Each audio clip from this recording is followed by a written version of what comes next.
दोस्तों जय माता दी। आज हम बात करने वाले हैं हस्त नक्षत्र के चारों चरणों की।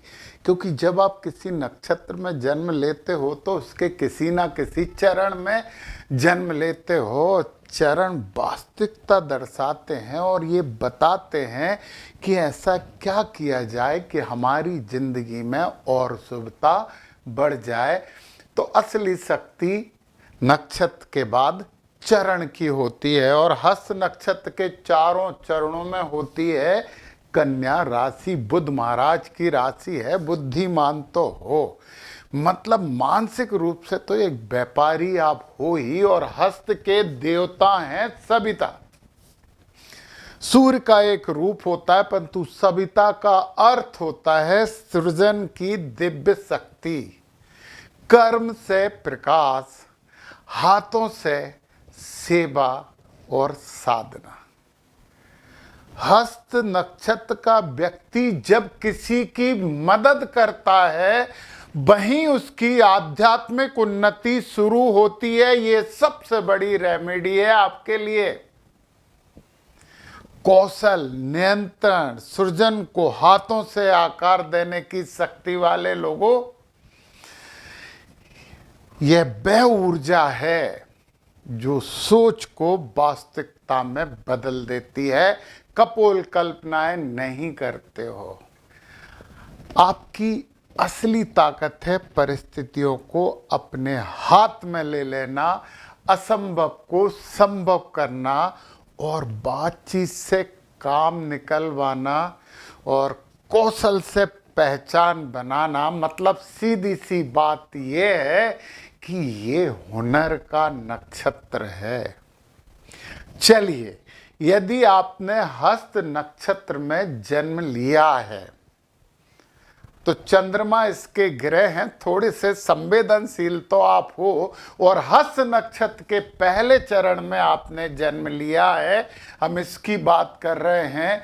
तो जो नक्षत्र के ग्रह हैं वो हो गए चंद्र, राशि के हो गए बुध और नवमान स्वामी मतलब चरण स्वामी हो गए मंगल।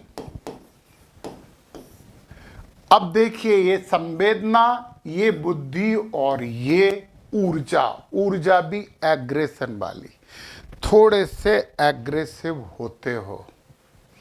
बाहर से आप लगते हो कि थोड़े से गुस्से वाले हो, परंतु अंदर से बहुत संवेदनशील रहते हो। और कई बार इसका उल्टा भी होता है कि बाहर से आप बड़े सेंसिटिव रहते हो, परंतु अंदर आपकी ऊर्जा बहुत ज़्यादा होती है। आपको इन तीन ग्रहों को संभालना है। शिव जी की आराधना, गणपति जी की आराधना और हनुमान जी की आराधना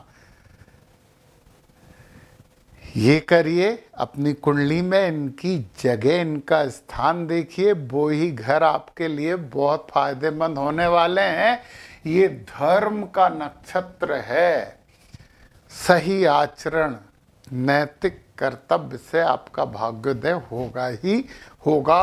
और इसका तत्व होता है अग्नि तत्व, मतलब ऊर्जा, उत्साह, जोश, जल्दी निर्णय लेने की क्षमता, प्रेरणा देने की शक्ति, आत्मविश्वासी, परंतु गुस्सा थोड़ा जल्दी आता है। मंगल आ ही गए हैं ना, थोड़ी सी अधीरता होती है। कभी कभी आप थोड़ा अहंकार भी प्रदर्शित करते हो। इन चीज़ों से बचो। तो हुनर की शक्ति तो आपके पास है। वो बातचीत का हुनर हो सकता है, परंतु हाथों का हुनर है।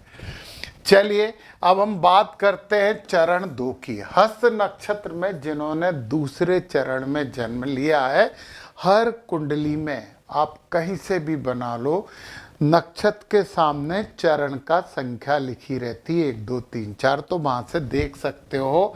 तो फिर यहाँ पे चंद्रमा जो आपको संवेदनशील बना रहे हैं, बुध जो आपको बुद्धिमान बना रहे हैं, और शुक्र। अब इंपॉर्टेंट बात यह है कि बुध और शुक्र मित्र हो गए और लक्ष्मी नारायण योग हो जाता है। चंद्रमा थोड़ी सी संवेदना देता है आपको, वेदना नहीं, संवेदना। बुध बुद्धिमत्ता देता है, शुक्र आपको लग्जरी देता है। इन तीनों ग्रहों को संभाल लीजिए। वही शंकर भगवान की आराधना, गणपति जी की आराधना और लक्ष्मी नारायण की आराधना, माता जी की भक्ति करिए आप। अर्थ तत्व है, भौतिक समृद्धि के लिए काम करते हो, आर्थिक स्थिरता के लिए काम करते हो, कैरियर अच्छा होता है, धन कमाने के एक से अधिक साधन आपके पास होते हैं। और तत्व है पृथ्वी। पृथ्वी तत्व धरातल देता है, स्थायित्व देता है, धैर्यवान बनाता है आपको, प्रैक्टिकल सोच देता है, जिद्दी मत होना, बदलाव से मत डरना। बदलाव जीवन की एक सामान्य सी घटना है और सिंपल सी बात यह है कि थोड़ा सा धैर्य रखेंगे तो बहुत स्थायी प्रगति आप लोग करने वाले हो। बहुत अच्छा चरण होता है। तीसरे चरण में फिर वही चंद्र हो गए, कन्या में बुध हो गए और नवान स्वामी भी बुध हो गए। ज़्यादा ही बुद्धिमान हो आप, अब संवेदना भी है आपके साथ। गणपति जी की आराधना करिए, है ना, हरा रंग ज़्यादा पसंद करिए आप, अच्छा होने वाला है। शंकर भगवान की तो आप आराधना कर ही रहे हो।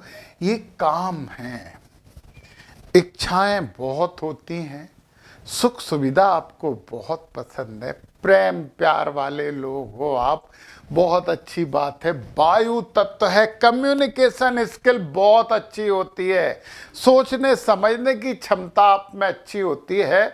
और मैं दूसरे लोगों से बोल रहा हूँ कि इस तीसरे चरण और हस्त नक्षत्र वालों से सलाह लेना चाहिए, अच्छी सलाह देते हैं ये।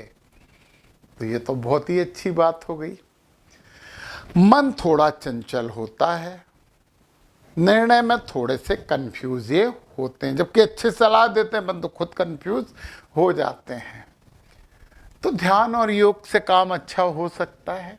सविता सूर्य के देवता है, आपको सूर्य को जल चढ़ाना चाहिए।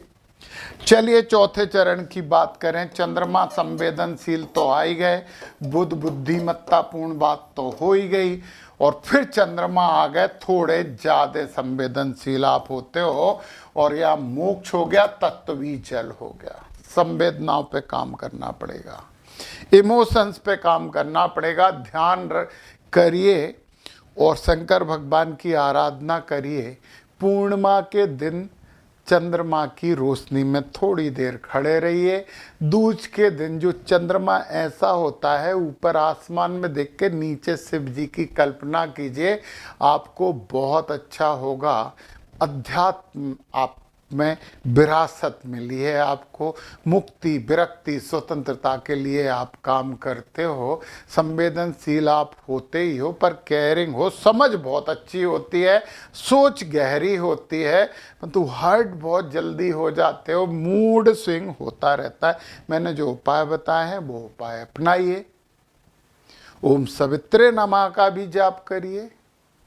और मैंने बोला ना, चंद्रमा है, ओम सोम सोमाय नमः, ओम बुम बुधाय नमः, आपके लिए बहुत अच्छे होंगे। नक्षत्रों की पूरी जानकारी लेना है, हर वास्तविकता आपको समझना है, तो नीचे डिस्क्रिप्शन में मेरे ऐप के लिंक है, आप उससे डाउनलोड करके अपने मनपसंद कोर्स लेके अपना ज्ञान बढ़ा सकते हो। तो बढ़ाइए। जय माता दी।